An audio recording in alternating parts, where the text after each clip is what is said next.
What's up, y'all? Welcome back to the Salud Cabrones Pod. Wait, time out, y'all? What the hell just happened over there, Daddy? What's up? Welcome back, y'all. What kind of old country show are we running here, bro? Really? You gonna fuck me up like that? Yeah. That kind of threw me for a second, too. So, You know what? We're gonna do a part 2 on this. What's up, everyone? Welcome back to the Salud Cabrones Podcast. I am Danny Villegas. What's up, y'all? My name is Javier. That's the way this episode's gonna start, bro. That just leads you to believe what the rest of today's episode is gonna be like. It's gonna be off the fucking track. That's how we're gonna start it. That's how we're gonna start it. Totally fucked Danny up there. Yeah. Yes. Welcome back to the Salud Cabrones Podcast. I'm Danny Villegas, and that is the dickhead that's Javier Lopez. Okay. And before we get started, we ask you to like, comment, subscribe, and share the Salud Cabrones Podcast on Apple Podcasts, Amazon Music, Spotify, and YouTube. And follow us on all social media platforms at Salud Cabrones Podcast. Javier, fuck you. I'm not even gonna do this. So, it's not even 2 seconds in. We're going off the rails already. I mean, we already had an idea it was going to go off the rails because today's guest, one of the old school wrestling brothers in the house with us today. For those in the wrestling industry, know him as Ex-Con. Ladies and gentlemen, give it up for Mr. Scott Ortiz. oh, thanks, guys, man. Appreciate it. Just want to start off by thanking you guys for finally making this happen, man. Dude, this episode is going to be really uncomfortable but pretty joyful at the same time. It's going to be like a fucking prostate exam. You know? It's been a long time coming, too. Like, we've tried to get Con on for a little while, but scheduling conflicts on both ends ended up, obviously pushing it back, and now we're here. Excited to have you on, Con. I've been looking forward to this for quite a while since I want to say over the summer was when we first started really talking about it and stuff. So that was well, dude. It's been a while since we fucking seen you, bro. Yeah, I mean, it's been. When did you finish wrestling? 2019. Yeah, I think it was 2019. Okay, so it's been about a good 5 years. Yeah. Okay. Yeah, because you got in at what year did you get in the business? 2008 when I started with. Well, it was like 2006 when I started with CCW. Okay. And then who's now POW now, right? Yeah, which is now POW, and I'm actually the POW original, by the way, because right as I was about to make my debut is when they when they split and it became POW Entertainment, and that so yeah, I am the POW original. Okay, dude, the OG. I was a fan of the crowd in your debut match. And for those that don't know, did you hear about his debut match? I'm no.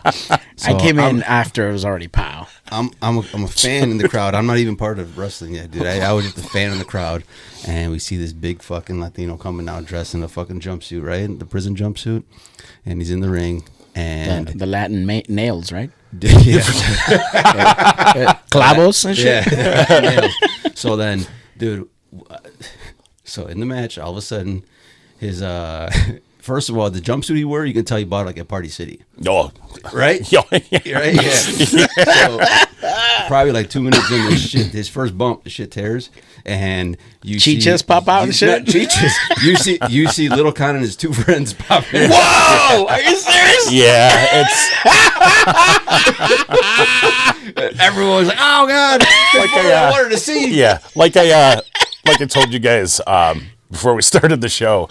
I didn't really embrace the Ex-Con gimmick at first, so it was, I didn't know where to go to look and find all of that, shit and stuff, jumpsuits and all of that. So it was basically, I think it was a Party City or something like that, and I ordered it, and it was like, I ordered that one and a nice black one and all of that stuff and painted it all up with the numbers and stuff. But you could tell just how thin it was. And I come out and, getting dressed in the locker room and stuff like that, and people are walking up to me and they're like, the shit's gonna tear, right?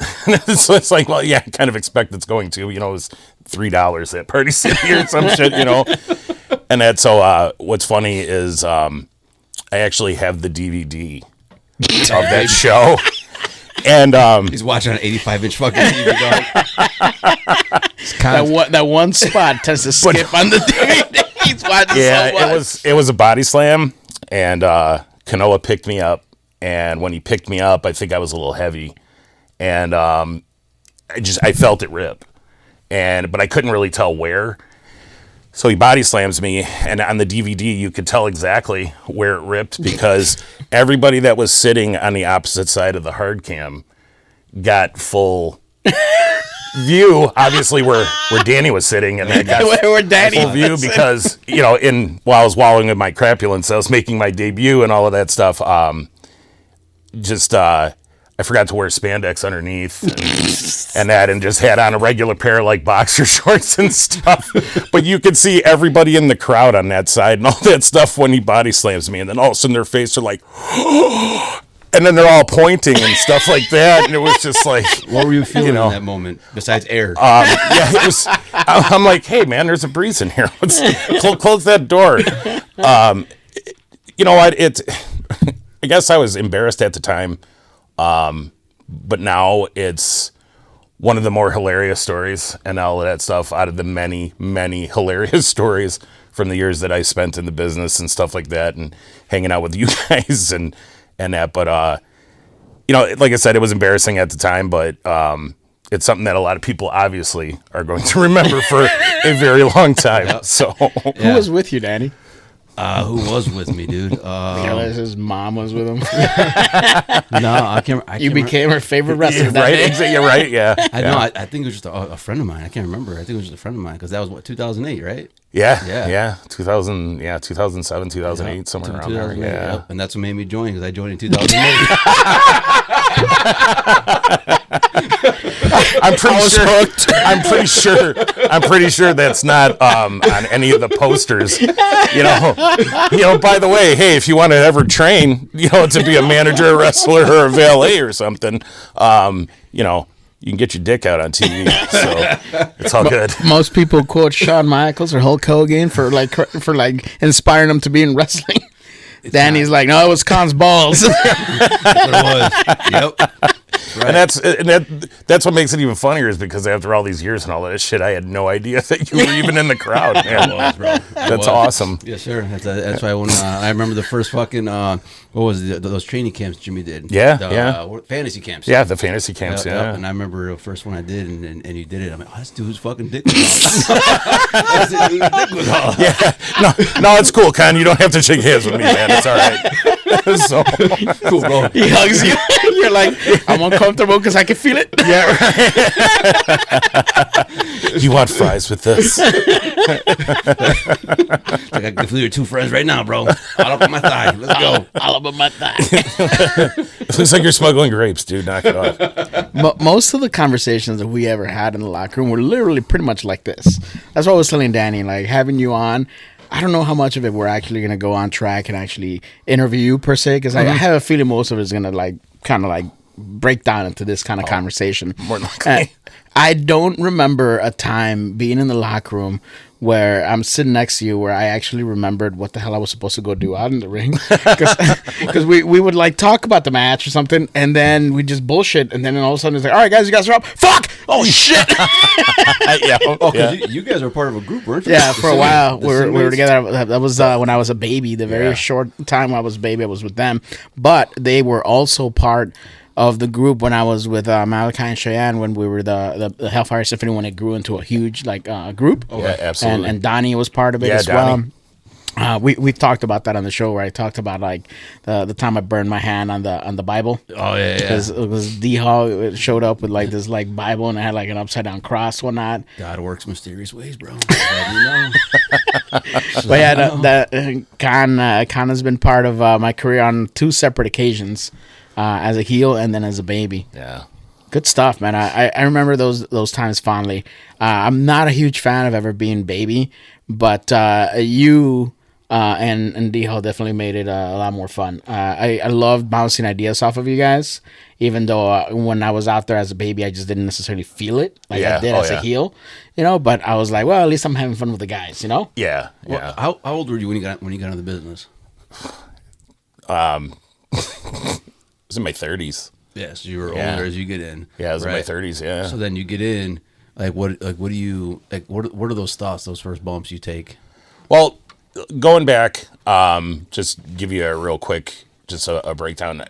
I was very into wrestling when I was a kid. Yeah, very into wrestling and drove everybody in my family crazy. And my parents used to take me, to Rosemont Horizon and all of that stuff. Yep. Went to WrestleMania 2. No shit. Yeah, when it was there. But yeah, it was. Damn, you old shit. Yeah, right. I was in WrestleMania too. Yeah, I was probably like 7th or 8th grade. So yeah, it was like 7th or 8th grade at that point.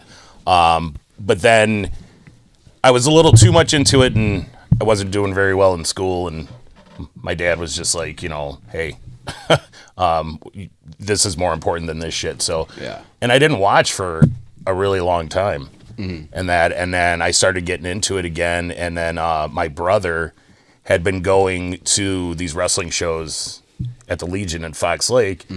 And my son and I happened to be at my nephew's basketball game, and he's like, hey, we're going to go to this wrestling show in Fox Lake, man. It's dollar beers. And I'm like, I'm in, man. Talking my language. Yeah. So we went and had a great time. And that, I think that was the night I started calling Jimmy Psycho Sally.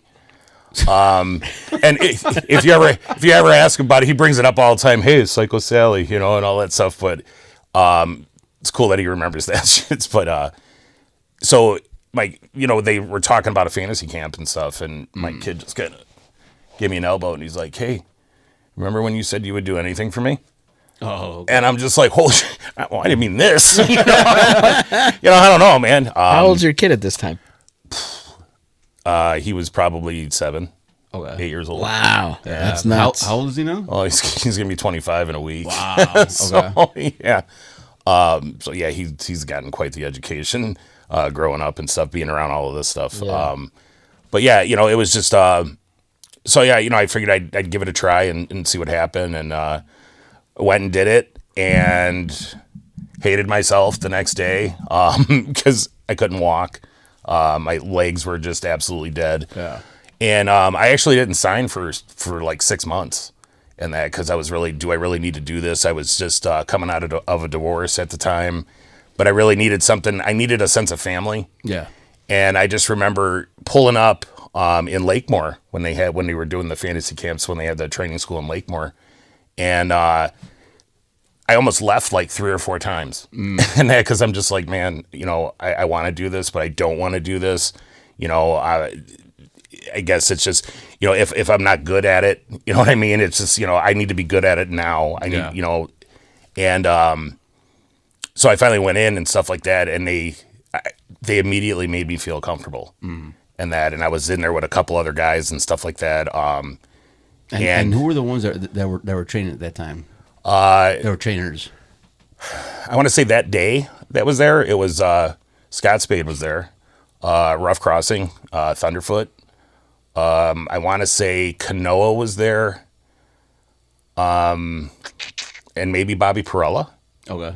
And then obviously Jimmy was there, and I don't think at the time, not to bring this name up, but I don't think Dave was there that day. Yeah.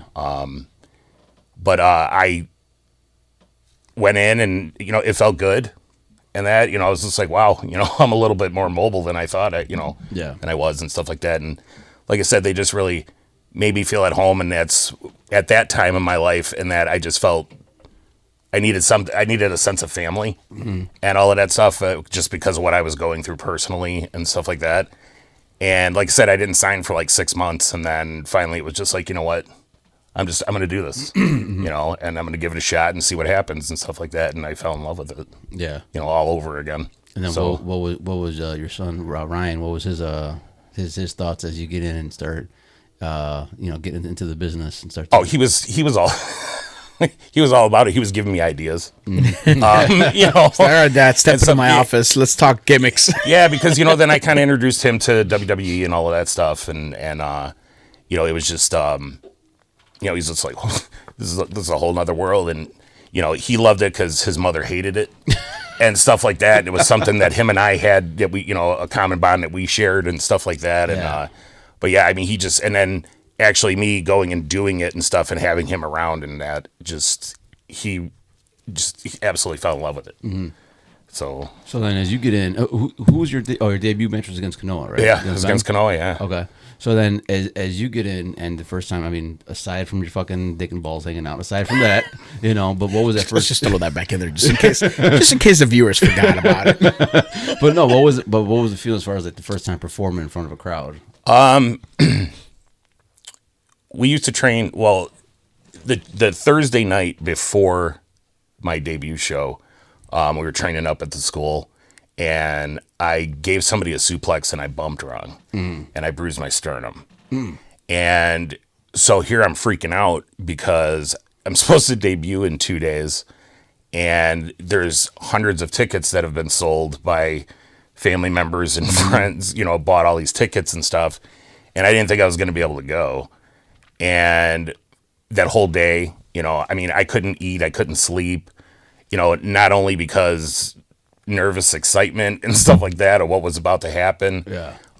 But because of the injury at the time, and I kind of hit it, as best as I could, because there was no way that I was not getting in the ring that night. Right. And just hurting the whole way up there, and then standing gorilla, and it all went away. And then all of a sudden it was like, I'm not kidding, my first thought was, oh my God, I got to shit. I'm not kidding. I'm not kidding. I think that's normal. I've had that thought process go in my head like a bunch of times right before I go out to the ring. Yeah, it used to drive D-Ho crazy because he would look at me as like, you got to shit, and it's just like, fucking music's playing, hold on. Yeah, it just feels like I got to go, and stuff. But no, just walking out there and just immediately everything just kind of went away, and went out there and did the match and stuff like that. And then I lost by DQ.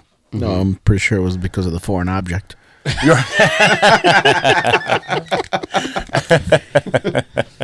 It's a family show, man. It's a family. Hey, wait.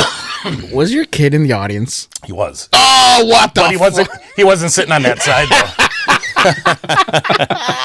he wasn't lucky enough to sit on that side. He saw the top head, not the bottom. Yeah.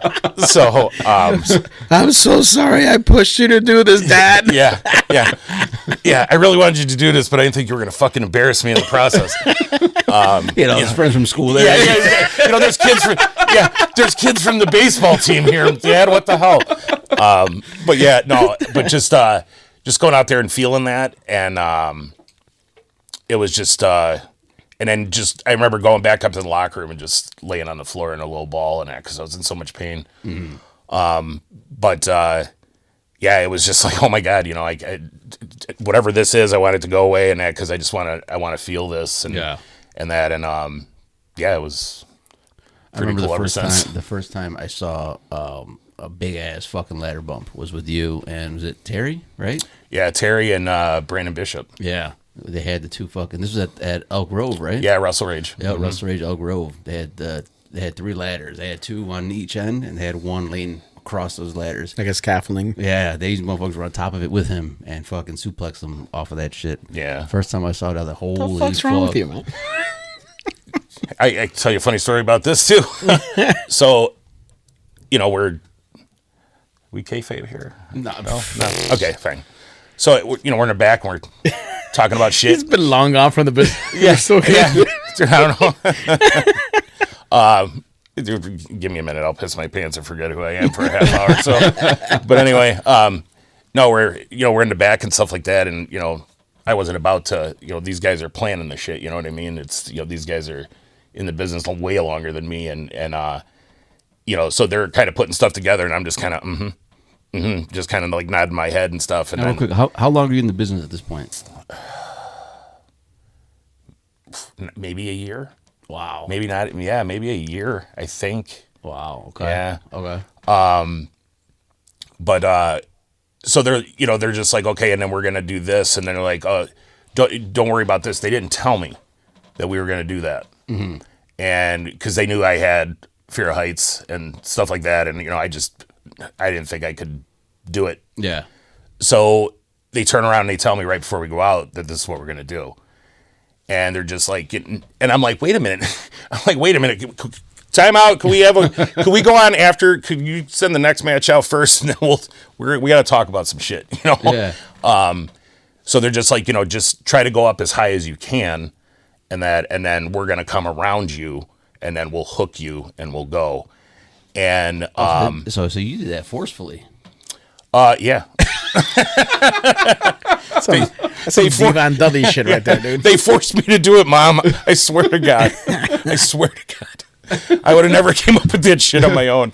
Damn it, Uncle Terrence, what's the matter with you? Yeah. So it was funny because so here I'm on the ladder, and I'm reaching for the belt, and Terry comes up the other side, and we're punching each other and stuff. Well, then Brandon comes up on the other side, and they're like, they go to hook me, and they're like, you got to take one more step up.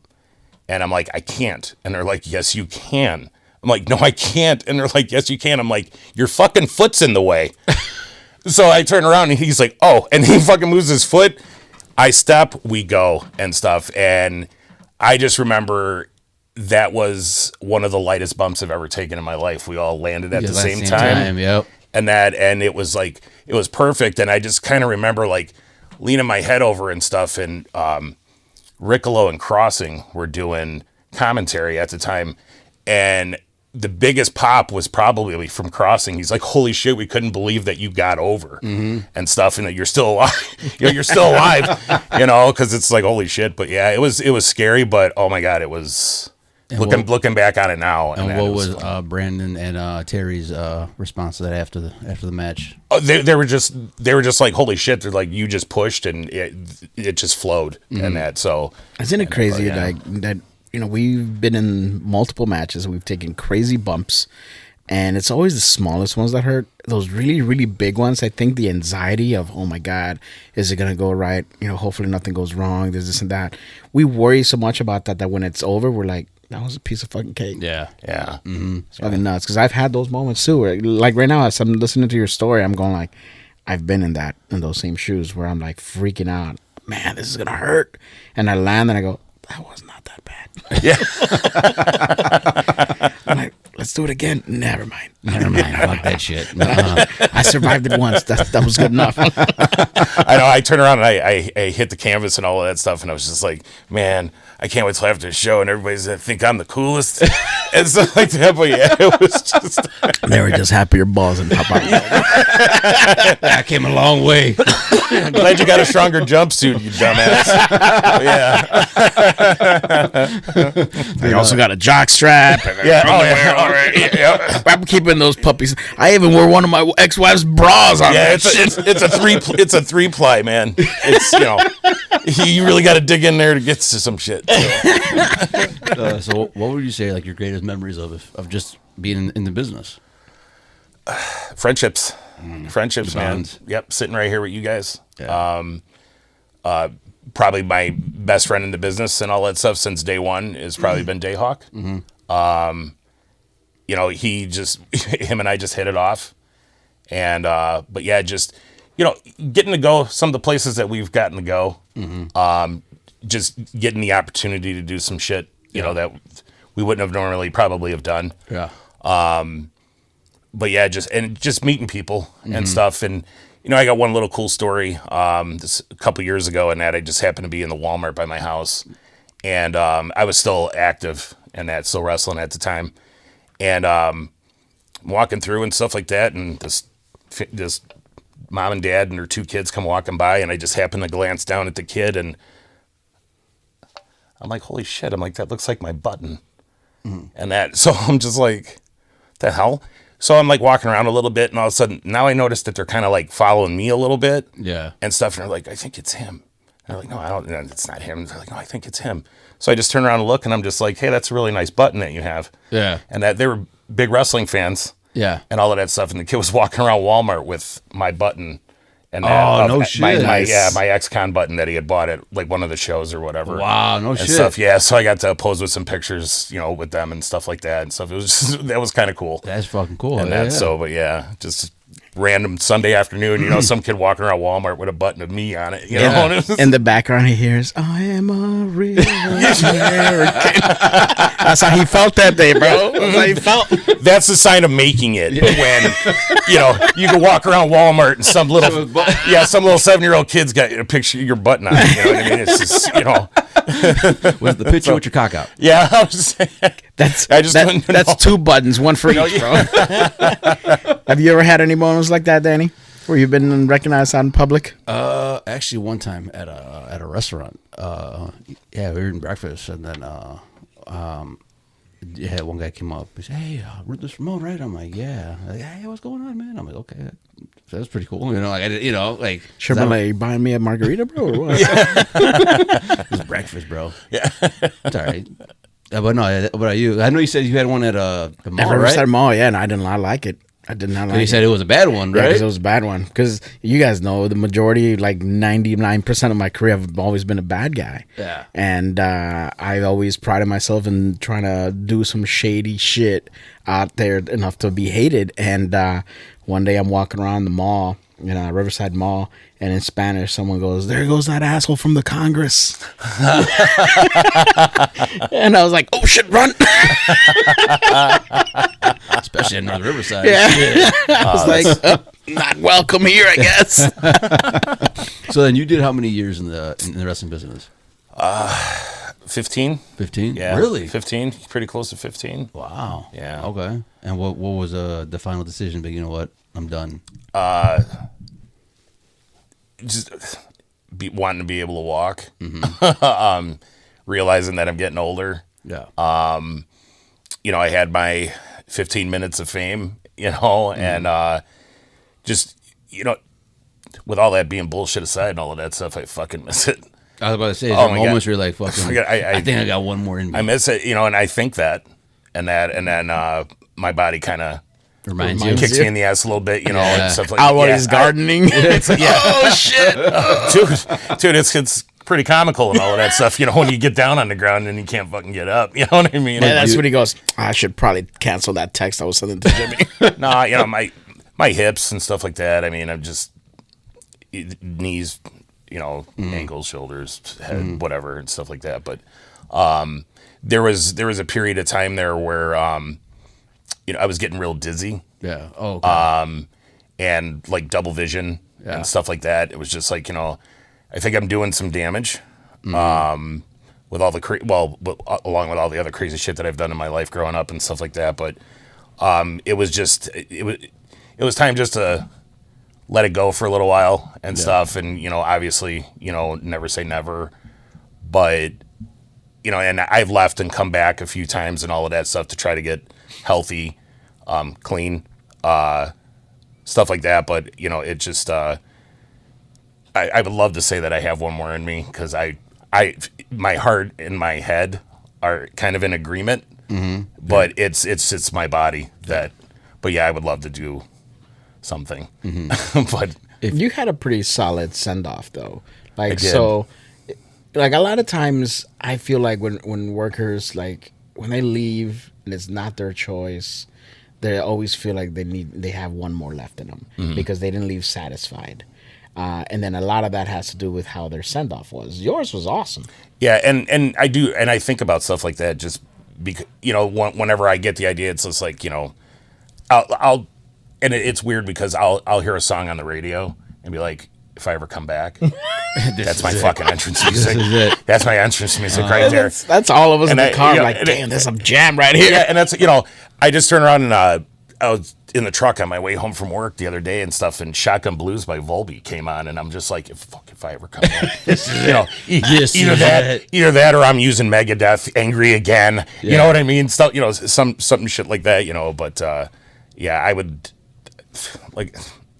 would love to say that I had a little run or something like that left in me, but realistically, and that I'm going back to the send off and all that stuff. The people that were there, that got to see me wrestle in my final match, that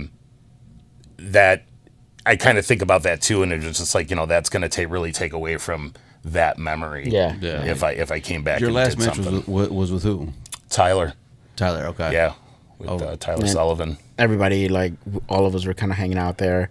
He had a speech, and then he had, like, what was it, Diho and Mikey Wild? Oh, yeah, Dio, Mikey Wild. I was there for that. Yeah. Yep, that's Yeah. right. Yeah, you were swearing like crazy. I do remember. Was I swearing? Yeah, probably. Yeah, because you Danny was just like, just don't take your balls out. Yeah, right. Yeah, drop all the yeah. F-bombs And you the want, last thing I'm gonna do is this is a tearaway jumpsuit now, and I'm going out the way I came in. yeah, exactly. See, okay, so yeah, I'm gonna come back one more time because now I got all these really cool ideas and stuff. Oh, do it, bro. So, Book it, Jimmy. Book it. Dude, do it. Do it. It'll be me and you. Javier could be the manager, and then you just rip it off. You go over, and then you rip it off in front of Javier, dude. As you stand Why do over I there. have to be the hard Hey, cam wait, guy? this is recorded, right? This Yeah, is a video. We can just do a little preview. We can do it now. Yeah, dude. We can do like a little, you see all those little making of type things, Yeah. and stuff like that. So. Behind the scenes bloopers. This ain't behind the scenes. No, gonna be this full frontal. actually happened. Yep. Yeah, no, Full this I'm actually about to start a happened. Patreon right now for this shit, dog. Hell yeah. But you even like got your son involved. I remember. Yeah, it was Diho's idea actually. Stop running away from me. It's like every woman in my life. Anyway, I'm sorry, Kim. I love you. You know I love you, Daisy. Anyway.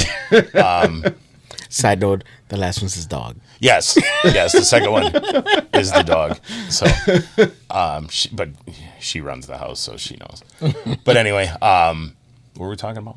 Ryan getting Yeah, my involved. gummy kicked in. Sorry. But anyway, no, it was Dio's idea. You know, he's just like, hey, would it be cool, you know, if we kind of, you know, did this, but we got Ryan involved somehow. Yeah. And I'm like, well, I said the only problem with that is I said his mom's probably never gonna let me see him again, if he tells her, because she absolutely hated that I had him around it. Hold on, did she even know that he was a part of it the whole time? I'll get to that. Oh man, It's a good thing he's over the age of 18. Yeah, I'll get to that. I'll get to that.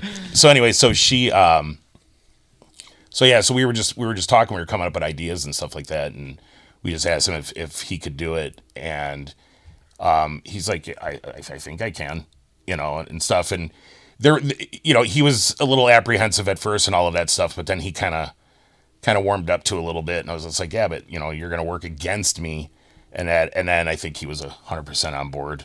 Oh, yeah. And then after that, so Like, do I it get was to hit you and not yeah. get in trouble? right? Yeah. So, but yeah, I think it was because he was how old at that time? 9, 10. Okay.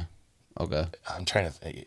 Yeah, probably like 9 or 10. So this is literally just 2 years into you starting your career in wrestling, considering he's the one that pushed you into it. Yeah. Wow, that happened quickly. Yeah, maybe it was a little older, but yeah, no, it's right around 9 or 10, I would believe. And that, but yeah, it was just he had so much fun with it. He had his own little promo pictures and stuff, and then like some of the like autograph signings and stuff like that they would throw together for us to do. Yeah. You know, so he had a little stack of pictures and all of that stuff, and he'd be out there signing autographs and stuff like that. But no, he loved it, and it couldn't have ended in a better way, because we ended up having the street fight in Tinley Park. Was it Tinley Park? No, not Tinley Park. Melrose Park. Oh yeah. Okay. At the Melrose Park Oh, Civic Center. Yep. Yeah. And my wife Kim got to walk me to the ring, and it was actually while she was going through chemo. Oh shit. And so that was like the first time she really had gone out in public without a wig or a bandana or something on. Yeah. And stuff like that, and that was just like over the top for me, and that so it just that she I mean, she's the toughest broad I know. Yeah. And that with the shit that she's gone through and stuff like that, and for her to do that, and want to be a part of it like that and stuff was just so cool. Yeah. And How is she doing? She's doing great. It's been a rough year. Yeah. For both of us, you know, losing my mom in April. She lost her dad in December, and then she lost her best friend a couple weeks ago. and that. So she's hanging in there, and stuff like that. But yeah, she's the toughest person that I know, and that for sure. Shouts out to Kim. So yeah, yeah, and then and she has to fucking put up with me. So that's very so that's very strong. Yeah, a lot of patience. Oh yeah, a lot of patience. There's a halo waiting for her somewhere, I'm sure. Considering all the stuff that he posts online, I can imagine how the shit's at home. Yeah, right. God. Yeah, I think she blocked me, and because I don't. She's probably like, go back to wrestling, dude. Yeah. Just go back. Yeah, you don't have to tell people on Facebook that we're married. So matter of fact, I'd appreciated it. Yeah, right. Yeah. So then what happened with Ryan and his mom? When did she find out that? So somebody thought it would be a good idea to put Ryan's pictures on some flyers, and that for a couple of shows. And somebody went out flyering, and in the Fox Lake area, and I guess they hit the Menards parking lot, and her dad happened to be at Menards, and they put one on his truck. Oh no! And then so he turned around and actually looked at it, and then he was just like, "Wait a minute, I fucking know this kid," and stuff. So he wiped his butt before. Yeah. So he immediately brought it to his mom and stuff like that. And I'm just like, when I got that phone call, it was just like, "Oh, what are you talking about? I don't know what you mean," stuff like that. But I just turned, I assured her that, he was going to be safe and that. So, and then, there really wasn't a lot she could do about it at the time and that. So, I was like, it's almost over. You know what I mean? It's not, Right. But, yeah, so she ended up being okay with it. And I think she actually came to. I was going to ask, did she go to the show? She actually came to one of the shows. Okay. And that. So, and I think it might have been the show before Wrestle Rage. Okay. That year when we finally ended it. But yeah, and then, but she saw that he was safe at that time, and there really wasn't a lot. Because he didn't bump it all, right? No, there was a lumberjack match in Antioch, where there was somebody brought a whole bunch of leather straps because it was fans bring the weapons and stuff. Yeah. And it might have been Diho that brought them, if now that I'm thinking about Probably. But so somebody took a shot at Ryan, and they hit him on the back with one of those, and I want to say twice. And one of the workers? No. One of the people in the crowd. Oh wow. And stuff. And they didn't tell me about it until after the fact. Yeah. And I'm just, the show was over at that point, and it was just like, I fuck, I have to explain this shit. Yeah. He's going to go home. Right. He's going to take his shirt off. He's got a strap mark on his back. Right. I'm going to have to explain this shit, Right. and stuff. And, thankfully it didn't come to that, and he didn't have any marks from it and all that stuff, but it was just the fact that somebody did that. Yeah. Man, imagine if you would have known. Man, the whole storyline would have been down the drain because Yeah. Oh yeah. Oh. there's D.O. beating the shit out of some Yeah. man in the crowd. Yeah, I guarantee you they would have been locking me underneath the fucking jail at that point. And that's so, but yeah. So. And then does he? What's his feeling towards wrestling now today? I think he still thinks it's cool. Because I have memorabilia all over my basement and stuff like that, pictures and stuff. I actually have a picture of the ladder match from Wrestle Rage, us going over. I actually have that, and I had to put on a metal plate and all of that stuff, so it's pretty cool. But he's got some memorabilia and stuff like that too. Some dented garbage cans, shit like that. He actually still has the remember the white canvas with the blue POW logo that they airbrushed on it? Yeah. Well, we ended up burning that. We ended up burning that because we did the old flaming table gimmick at that Wrestle Rage, me and Diho. And we cut out the POW logo, and I still have that. Oh, nice. And that, so I do with the remember that one. burn marks, Yep. Nice. a little blood and bullshit and stuff like that. But yeah, I mean, he won't admit it because he's 25. You know what I mean? He's cool. Yeah. Yeah, but whatever. And stuff like that. And that. But it's funny because anytime he's brought a girlfriend to the house or something like that, I always make sure I Hey, Ryan, ever tell you? Hey, Ryan, ever tell you about this? Hey, Ryan, ever tell you about that? Hey, Ryan, I'm about to ruin your night. Hey, Ryan, ever tell you about this? You know, so There's a picture that's covered. We know what's behind it. but yeah, I mean, I think for a while there he was thinking about it, Right. and that, but just for some reason he just didn't follow through with it, and that. So, and I can't really say I blame him. Does he ever try to convince you, hey, Dad, you got one more in you? No, No. because I don't think because he knows I'm going to make him go, and He's not that invested anymore. Yeah, I don't. Even though if you saw him, you probably wouldn't recognize him, but. I've seen pictures you post of him. Yeah, man. he's just big like kid. Yeah, he's just like I don't know this guy, but I don't think he'll ever push. I talk about it every once in a while and stuff like that, and he kind of just looks at me like, okay, Right, so, right. Yeah. So, what was it like working with fucking this dipshit over here? Dude, it was fun. Yeah, Honestly, it was fun. That was funny. Do you remember? There was a show there was an outdoor show we did in Cicero. I already knew that was going to come up today. We were working you. Yeah. It was me. It was a 6-man. yeah. It was 8-man. It was me, you, Diho, Honky Tonk Man, and Yes. then and against them. And I already know what you're talking about. You're going to get mad because of the glasses, aren't you, fucker? No, what? You remember that? No. Dude, What are we talking about? we're walk right Sorry, man. I used to get hit in the head a lot as an adult, so I don't always remember shit. we're all getting ready. We're about to go through the curtain, and there's Honky Tonk Man, fucking Elvis glasses. There I am with my Elvis glasses, and there's Diho with his Elvis glasses. Fucking Khan walks up, looks at all three of us, motherfuckers. How come no one told me we were all wearing glasses? Like right as our music hits, he's mad as shit. All of us are walking out through the like all happy and shit. He's like, Yeah. I just want to be one of the fucking cool kids, man. What the? so Nobody mad. fucking tells me anything. I'm in the apron talking shit. Like, you're still mad about that? Yeah. Had I known I was supposed to wear a fucking Hawaiian shirt, I would have worn it. No, actually, it was funny because standing there on the ring apron with the Honky Tonk Man.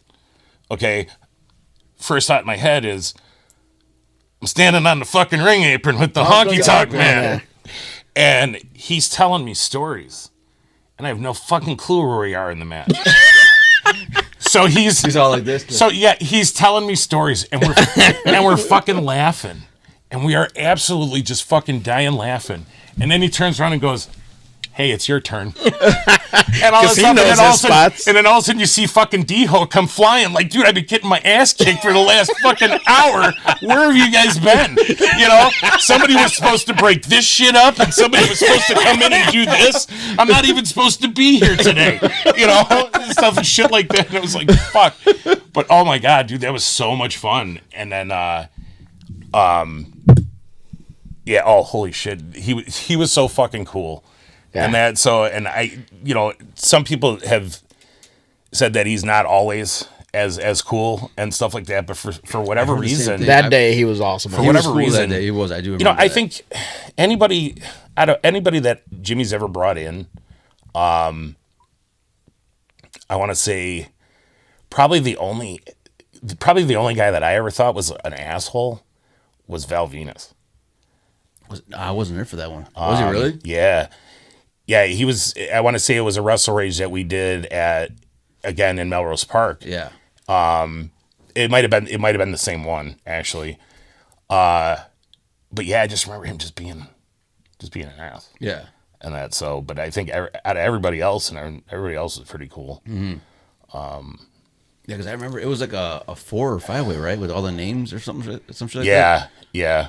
Yeah. Okay. Yeah. It was something about the towel gimmick or Okay. whatever and stuff like that he said he wasn't going to do it or some shit like that or whatever and stuff. But I just remember him not being very friendly. Mm-hmm.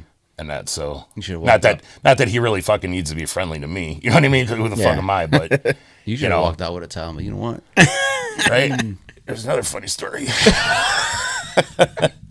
So there's pictures out there and all that stuff. It was an Oswego show. D-Ho and I, and that we were asked when we first got to the building, actually.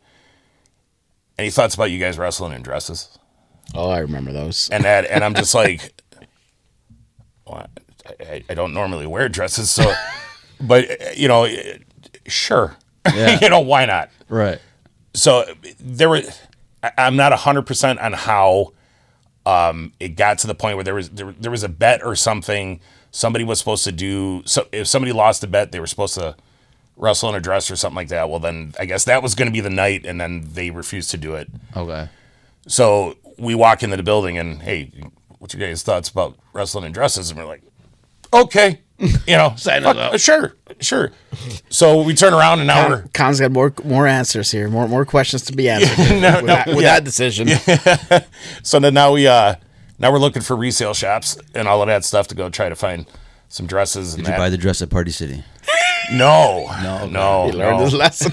No, we took a step up and went to the Salvation Army. Yeah, we went to the Salvation Army store. But we found some dresses and some costume jewelry and all of that stuff, and fucking had Katie do our makeup and all of that stuff, and we went out there and did it, and it was just so much fucking fun. It's just so much fun. Ben, Kanoa, and Cairo? yeah, you know what? I think it was. Okay. I think it was those two. Okay. And that I believe in that. So but yeah, it was just fucking fun. What was your first instant reaction walking out there in a dress in the front of the crowd? How I absolutely did not give one fuck, to be honest with you. To totally be honest with you, because you know what? I always said that I wanted to wrestle until it wasn't fun anymore. Yeah. And if you did not turn around and invest the amount of time into something between training, the amount of time, and not only that, but the amount of money and all of that stuff that you spent, where you're spending more to get to shows than you're making on shows and stuff like that, if you're making anything at all. Yeah. And but if you're not getting into this to have, I understand people get into it because they want to go and they want to fucking go as high as they can possibly get, Right. and I commend them for that. But somewhere along the way, if you're not doing this to have any fucking fun, then it's not going to be any fun. Mm-hmm. And whenever opportunities like that pop up, it's just like you just created yourself a memory to look back on, and all of that stuff. And you'll talk about it years down the line, as we're doing right now, and all of that stuff. And that's the type of shit that it's the friendship, it's the road trips and stuff like that. The stories, the stories you hear, how you got, oh man, can't wait to fucking tell you what happened to us on the way down here, shit like that, and one really sticks out in my mind, going to Iowa and all of that stuff. You guys want to hear about that? I was about to ask you right now about it. So, it was end of winter, don't remember the year, but Rough Crossings he's driving this old shitty pickup truck that he used to have. And then Bobby Perella is in front of him, and then me and D-Ho and I think Katie and somebody else, it might have been Don, we're riding it in my car behind, and there's a semi-truck in front of Crossings' truck. Mm-hmm. Well, all of a sudden, out of nowhere, this huge sheet of ice comes off the back of the trailer, and that from the truck in front of Crossing. Crossing was well underneath it. Yeah. So I'm like, holy shit, this is either going to hit Bobby's car if he doesn't speed up, or if I slow down, trying to time this out right and stuff. Well, Bobby saw it, sped up, I slowed down, and then it went right in between us and all of that stuff, and just broke into a million pieces and all of that stuff. And then that was also the trip when the hood on Crossing's truck decided it didn't want to stay down anymore, and it fucking flew up. I've heard stories of this day. And it flew up and all of that stuff. I think it might have been tied down with a bungee cord originally anyway. Like in fucking Tommy Boy? But yeah, dude, it was fucking funny. He's trying to pull over and he's trying to see underneath and all of that shit. Oh, dude, it was hilarious. It was fucking funny, man. Yeah, I never went down Iowa. Well, yeah, I never did. Yeah. I heard about the funny road trips down there, but Dubuque, Dubuque. Driving to Woodbury, Tennessee, in that community center that was out in the middle of the fucking field somewhere, and there was always like 3 to 9 people that showed up and stuff like that. But yeah, just being with the guys, man. Yeah. You know, and stuff like that, and just you know, would I have ever, had I not gotten into this, would I ever been friends with Dayhawk? Would have never met the guy. It's like I would have. This guy's a little fucking weird, you know. Yes, we can all agree with that one. Yeah, but you know, yeah, he's strange. So are we all. But he has got to be one of the fucking biggest sweethearts you've ever met in your life. You know, from his devil gimmick and all of that stuff, and then to get to know him personally and stuff like that, though. How were you guys put together? Because I've always thought when I came in, you guys were already a thing. And I remember just looking at your characters going like, they don't fit. Because at the time, he was still very devilish. And so you were still, you know, the convict. And you guys just didn't fit. Later on, he toned his down. And you guys blended and it made sense. But there was a point in time where he was still doing the makeup and everything. And I remember just going like, oh, what? They just don't fit. But you guys had such chemistry that you guys made it work, you know? Yeah. We actually, we had tagged together a couple of times. And then we met Vito and Paulie Tomaselli. And Jimmy had them come in and they were taking over the training school kind of, you know, at the time and stuff. Right. And they brought some of their guys with them and stuff. And they're the ones that kind of said, you know, holy shit, you know, you guys could be, you know, this is the direction that where you guys should go. And then that's when we really seriously embraced it and that. And, cause we were trying to get matching shit and all of this other stuff. And we didn't really know how long they were going to keep us together or whatever. Yeah. And that, but, those two guys, Vito and Paulie, and that are the ones that said, you know, this should be the top of your tag team division, and that for right now, because you need to build this up, and that, and so yeah, just learning from those guys and all of that stuff and how to make that shit work and stuff like that. And when was it when you guys realized, you and Diho, when you guys realized, yo, we're clicking? This is, you know, we got wheels on this thing. Yeah, we always knew we were gonna click. I think we needed help getting there. Yeah. And that, and but we had pitched so many times in the past, you know, hey, you know, we want to do this together, and it just didn't. It was never the right time to do it at the time. And because I mean, our original gimmick, we wanted to be sweet and sassy. I remember that actually. Yeah, I remember you guys always talked about that. Yep, sweet and sassy. And then we were like, okay, we got the tag team name now. Now we got it. What are our names going to be? And you know, he immediately became Strawberry Daiquiri. And then I was driving somewhere and I saw this old laundromat and it was Sudsy Bubbles Laundromat. And then so I was gonna be Sudsy Bubbles and he was Strawberry Daiquiri and we were sweet and sassy. Well, when I started managing them, like this is past the Hellfire Symphony days. I remember we were, you know, doing our stuff together, and for whatever reason, this always became a topic that they spoke about. So I remembered this the gimmick, because I remember like, what are you guys talking about? And they told me, and I'm like, what the fuck? What if you would have been the manager? Yep. I can't even begin to think about that, but I remember small and spicy. So I remember I managed them when they were the Sin Mates. And then I managed them also when we were the Regulators. Remember that? Mm-hmm. And I did not know that they were going to change music and everything was going to be associated.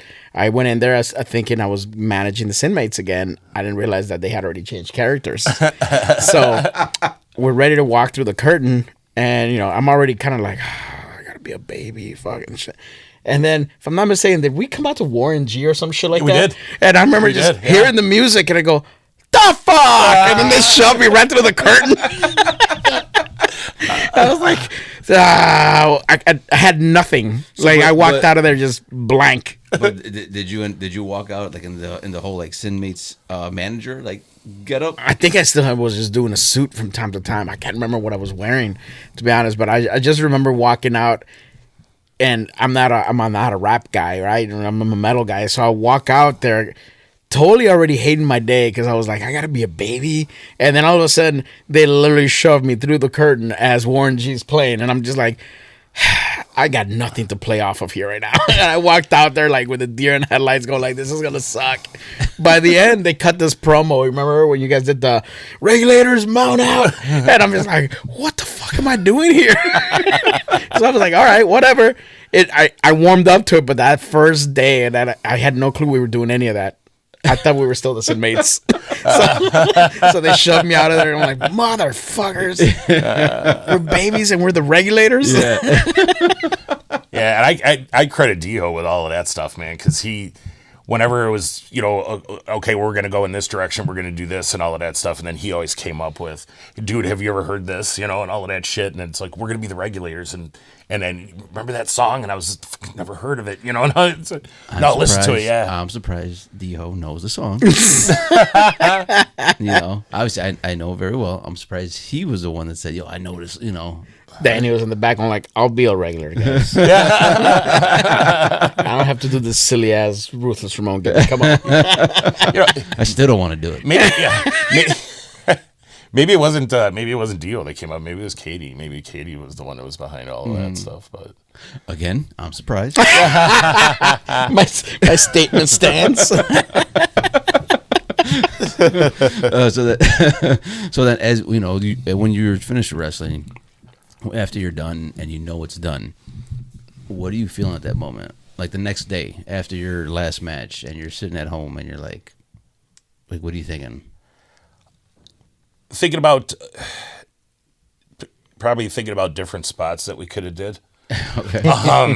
You and Tyler? Yeah. How did you choose Tyler as your last guy? To add to that question, yeah. My original thought was I wanted it to be against Dio. And that him and I'm surprised it wasn't. Yeah, him and I, when we went through our whole program and stuff like that, we had a lot of fun with it. Mm-hmm. And we were just going out there every night, just kicking the shit out of each other, literally. But it was, so I originally asked him, and he had already been out of the ring for a few years at that time. He was already out at that point? Yeah. He was in the crowd. Yeah, if I'm not mistaken. Okay. Yeah, because and I told him, I was just like, if I can't work my last match with you, you at least better fucking be there, right, and all that stuff. It's like, well, where else am I gonna fucking be? Yeah, you know what I mean, and stuff. But so I originally asked him, and then my second thought was Jimmy, and that because him and I had really never really worked one-on-one together and stuff. We had been in like tag matches and shit together and stuff like that, but then I thought about it, and it was just like, you know what?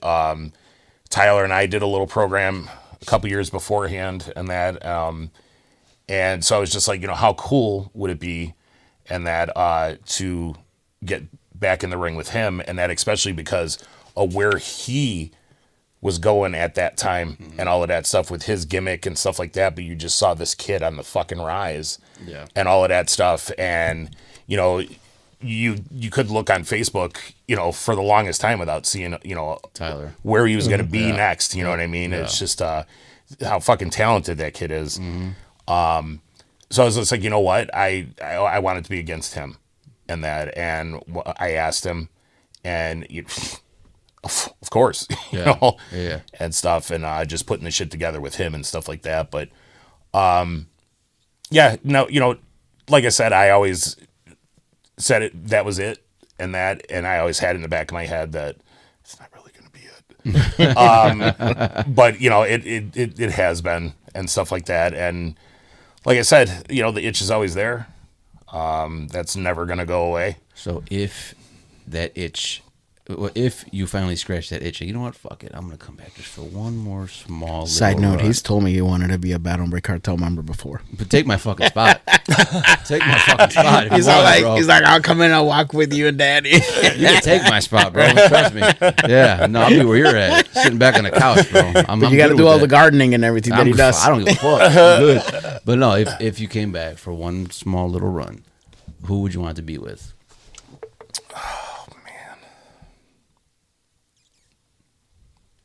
Holy shit, I don't even know. there's no one around right now that you have any history with other than probably us and Cairo. Yeah, but I still pay attention. to it? I still pay attention though, Yeah. and stuff like that. And I absolutely fucking love where they are right now, and stuff like that. Just with the amount of talent that they have, and all of that stuff. You know, Mason and I'm gonna forget people and stuff like that, but Trog and just all just the roster that Jimmy has right now is just it's fucking excellent. Yeah. It's very versatile because one of the things right now that Jimmy has going on that I feel like back in the day it was lacking. Not that it hurt us back then, but before we had such a large amount of homegrown talent that there was not a whole lot of necessity to bring in outside talent sometimes. And we'd always have those matches amongst, who was there. We'd have a couple of guys come in here and there. But now I feel like he's been able to bring in and really tap into a lot of the indie guys that are coming in that are, like you mentioned, with these trajectories that are going up, these really great, amazing talents, and mix them with our guys. And that's one of the things that I feel that it's very unique about POW right now when you compare it to what the old days were. Right. You know what I mean? Especially like I told Javier, like the production's looking so much better. Also, Right. As far as like just everything, and entrance, the lighting, the camera work. Jimmy's definitely getting better and better with that. Yeah. Especially now with the landscape of independent wrestling, it's fucking huge now. Yeah. Especially in Chicagoland, there's more and more fucking companies that are opening and evolving their product and everything. So you kind of got to stay on top of the game with that shit. Yeah. Because especially nowadays, I mean, I wish we had the opportunities with wrestling back then as today. Right. Look at every, Yeah. Oh yeah, for sure. You turn around and you look, like back when I first started in that, doing shows in Fox Lake. Yeah. And we just had your normal size ring posts, you know what I mean, and how close to the fucking ceiling you were. Yep. Yeah. And all of that stuff, and then finally getting those smaller ring posts and stuff like that, but. You talk little small changes like that, and Jimmy's always surrounded himself ever since he created POW and all of that stuff. He's always kind of surrounded himself with people that he can get ideas from and how to grow that company. And it's taken time and all of that stuff, but not every great thing's built overnight. You know what I mean? And what he's done with it and the people that he surrounds himself with. And stuff like that. I mean, it's going to be around for fucking ever. I mean, it's going to be a long time. The longest running company in Illinois. Yeah. So for a reason, So obviously he knows what he's doing, and to keep your ear to the ground and hear what's going on and see what's going on and be open to change and be open to exactly. Like you gotta. And I think in the beginning and stuff like that, I think it was, he had a vision and that of where he wanted it, and that's where he's getting it to now. Yeah. But he needed help getting there. Yes. And stuff. And now but where his vision was going and stuff like that is definitely where it's headed right now. And that, so, and it's awesome to see. It's awesome just thinking that, being there from the beginning and all of that stuff, and to where it's ascended to now. Like you said, you were originally CCW. Yeah. And then now seeing to where obviously, Jimmy bought out, so and so, and became POW, and look for POW started to now, like you were a part of that whole, that whole change, and don't you see it now and you're like, man, where was this at when I was fucking in my prime? Right? Yeah. Well, I don't think I was ever in my prime. But anyway, but yeah, I I can't say enough good shit, and that would just. But yeah, I don't go to shows, because it's really not. I don't really feel it's my place to go to those shows and stuff like that. Why not? I just not that I was this great fucking superstar or anything like that, or I'm going to take anything away from anybody or anything like that. But just I don't know. I feel like almost kind of in a way I'm like impeding, and that. So, and I think if I do go, I'm not going to want to leave. You're afraid. So I think getting his hooks back. It's just going to get okay. stronger. I'll just be truthful. I'm afraid if I go, and that it's going to bring it back, because it brings it back just seeing it on the shit that gets posted on social media and stuff like that, and to still hear people talking about it and people still asking me, hey, can you still get tickets and whatever and stuff like that, and you should go, but that's actually what I'm afraid of. You along the time of your career, you went obviously from your sin mates to your regulators and all that stuff, but you had a run where you were an authority figure, so you were a character. You weren't necessarily doing a lot of in-ring stuff during that time. Would you see yourself scratching the itch that you're talking about, doing something like that, or do you think that you'll be like, no, I want to get in the ring? No, I want to get in the ring. Okay. I'll just tell you right now. Yeah, it was the Warden Ortiz. Yeah, the Warden Ortiz. Yeah.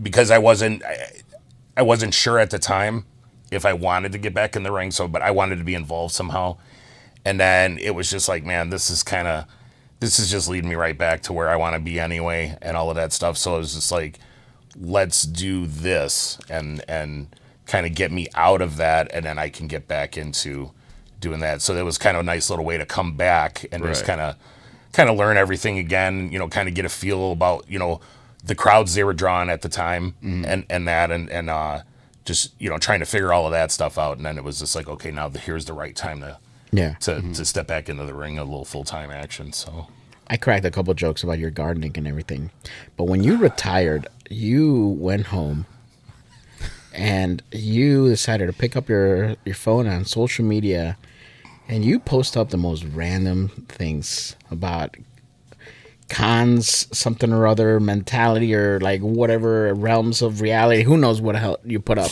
But it's always like you're working on some wood shop project, you're working on your downstairs bar, you're out there gardening, you're talking to your dogs, and I'm like, he's definitely fucking retired. Yeah. It's the retired life right there.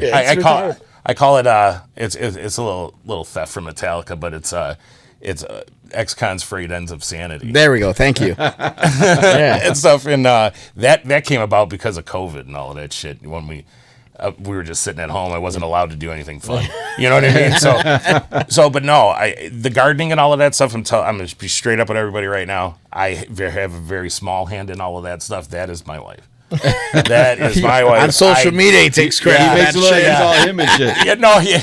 I was like, hey, I take a lot of credit for that. Fucking Dr. But Green no, Thumb it's Beijing Dr. Green Thumb. No, that's completely all her and stuff like that. But no, I just she's definitely got a lot more patience for that stuff than I do. Because why aren't these flowers growing? Well, you're feeding them beer and not water. Because you're pissing on them when you're drunk in the yard. She takes credit for all of that stuff, for sure. I give her credit for all of that because I don't.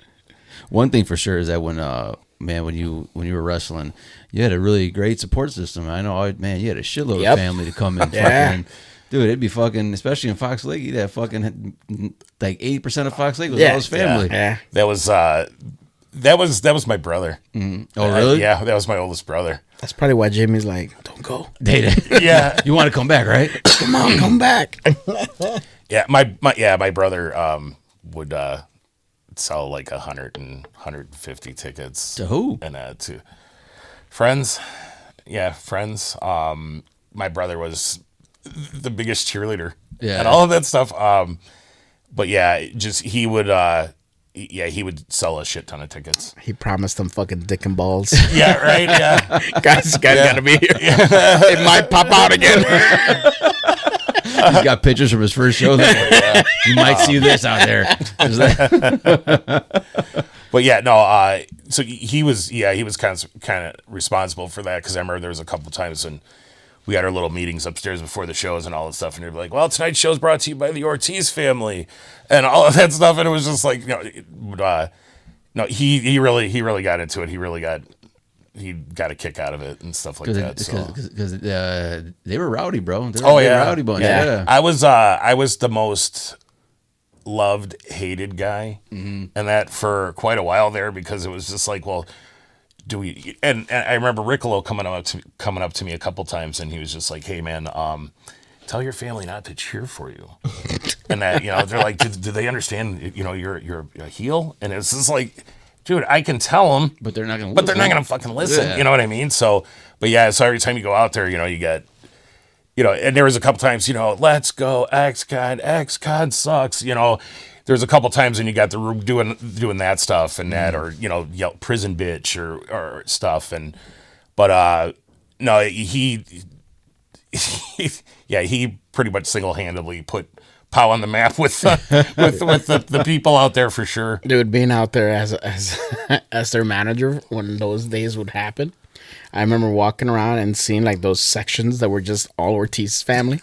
I'm like, all right, where else can I go look? Like, I gotta go look for the person, the target of the night, and I ain't gonna find it here. Yeah, so I'd go to the other side of the building. Oh man, I know one of the fondest memories I have is when we did the bunkhouse battle royal, and I came out with the piñata filled with candy. And you're like, bro, fucking crack me in the head with it. Fucking splatter that shit. So I remember I filled it up with candy. I fucking hit it right on Khan's head. Would hit, and it slid right off his head where it went flying into the crowd.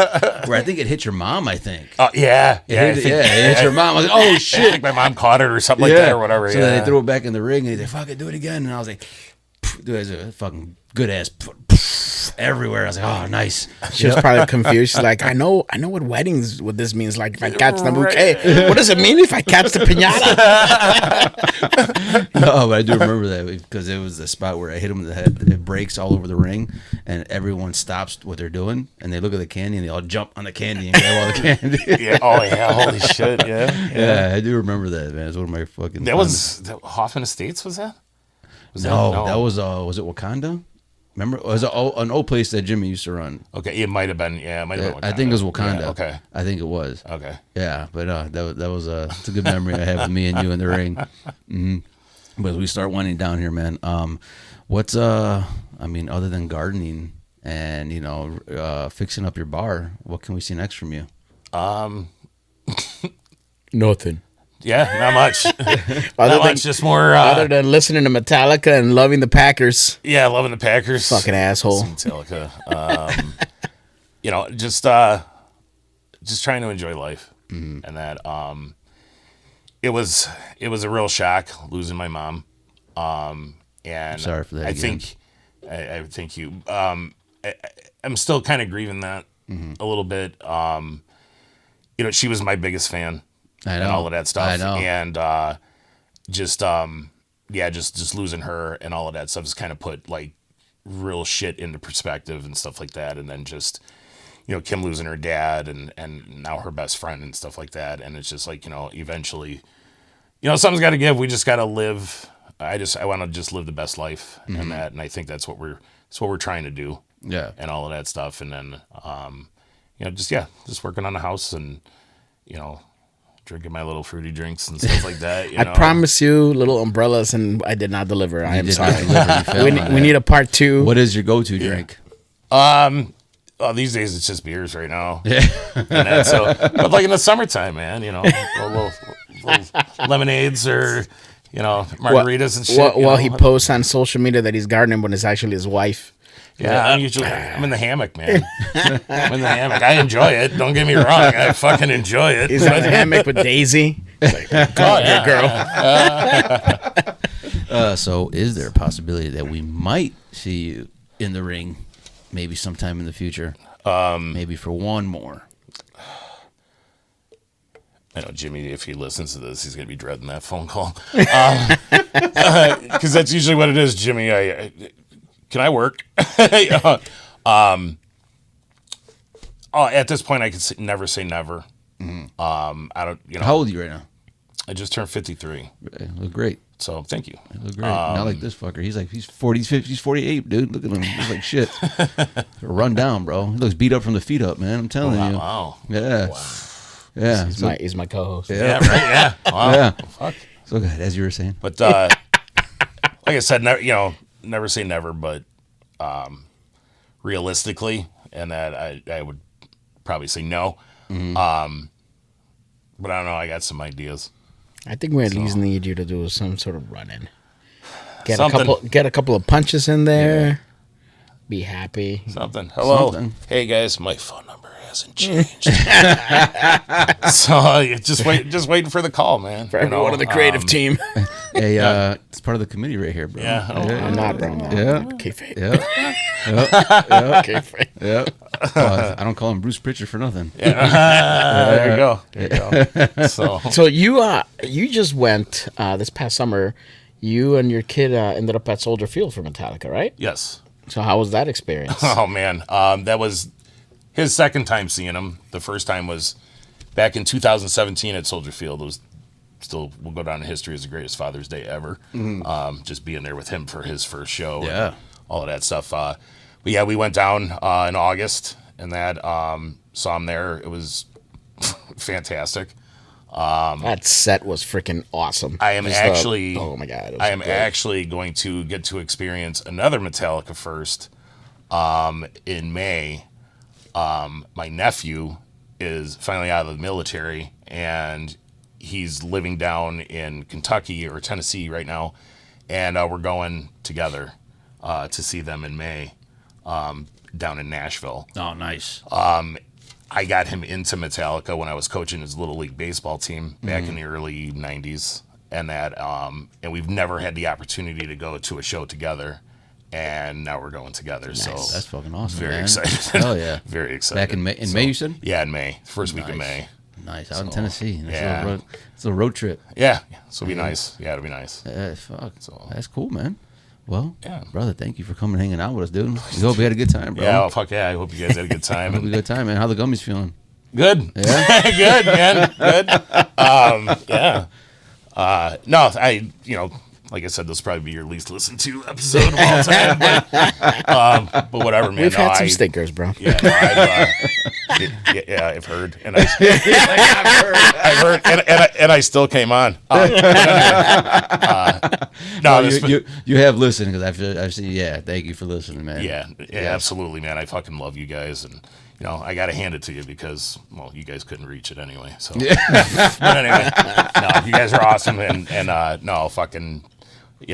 Been a fan since day one. No, appreciate it, man. So you Thank guys you, are man. two of my favorite motherfuckers ever. Appreciate So it, man. Yes, thank you, yeah. thank you, man. So I Right back appreciate it. at you, brother. Yeah, it's good to Appreciate it very fucking much. see you, man. It's been a while. Absolutely. Yeah, because the last time I saw you, I think was for your last match. Yeah. I think it was the last time I saw you. Kind of stayed away, man. When he retired, he retired.